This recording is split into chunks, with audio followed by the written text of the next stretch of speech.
အားလုံးပဲမင်္ဂလာပါ။ဝါရမီနီစကလုံးချစ်တဲ့မလေးတကားပြောပညာဒါနအခါ24မှာပြလဲကြိုဆိုလိုက်ပါတယ်ရှင်။ဒီနေ့ကတော့လေ့လာသွားမှာတော့ထီနဲ့စတဲ့စကလုံးလေးတွေပဲဖြစ်ပါတယ်ရှင်။အားလုံးတူတူကလေ့လာသွားကြရအောင်။စီးကြတာယူဖိတ်တာရှာကြတာဥပမာကိုရေဖွေးထားတာရေကစီးကြနေတာရှာကြနေတာကိုပြောတာပါနော်အဲ့ဒါကိုမလေးလို့တုံပတ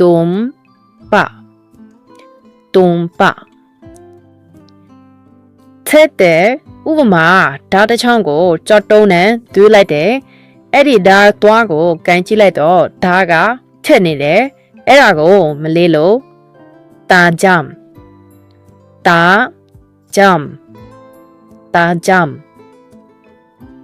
တိုးတယ်ဥပမာကိုပစ္စည်းတစ်ခုမှာထားတယ်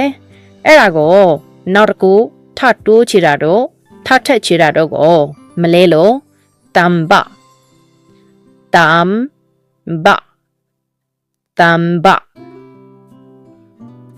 ဆွဲတယ်ဥပမာပစ္စည်းတစ်ခုကလေးပြီးကိုကမလို့မရလို့ဆွဲသွားတာဒါမှမဟုတ်အနောက်ကတိုးပြီးအရှိကဆွဲတာတော့ကိုမလဲလို့တာရဲ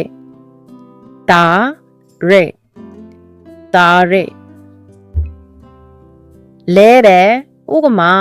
ပိုက်စာလဲတာတော့ဒါမှမဟုတ်ပစ္စည်းမကောက်လို့ပြလဲလိုက်တာတော့ကိုမလဲလို့တူက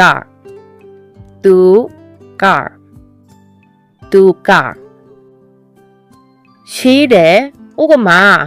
ငွေသေးကြရှိတာတော့ဒါမှမဟုတ်အပေါ်ကနေအောက်ကိုဆေးတာတော့ဒါမှမဟုတ်ကားပေါ်ကဆေးတာတော့ကိုမလေးလို့တူရွန်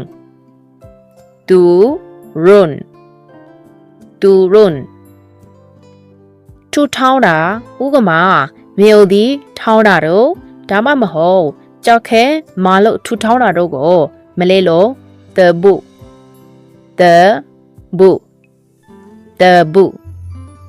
ပြစ်ခတ်တယ်ဥပမာတနတ်နဲ့ပြစ်ခတ်တာတော့ဒါမှမဟုတ်လေးခွနဲ့ပြစ်ခတ်တာတော့တခုခုနဲ့ပြစ်ခတ်တာတော့ကိုမလေးလို့တင်ဘ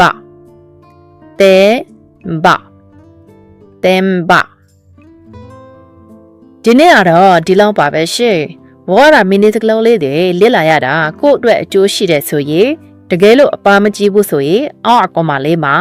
okay လို့ရေးခဲ့ပြီးပါအားလုံးကိုကျေးဇူးတင်ပါတယ်ရှင်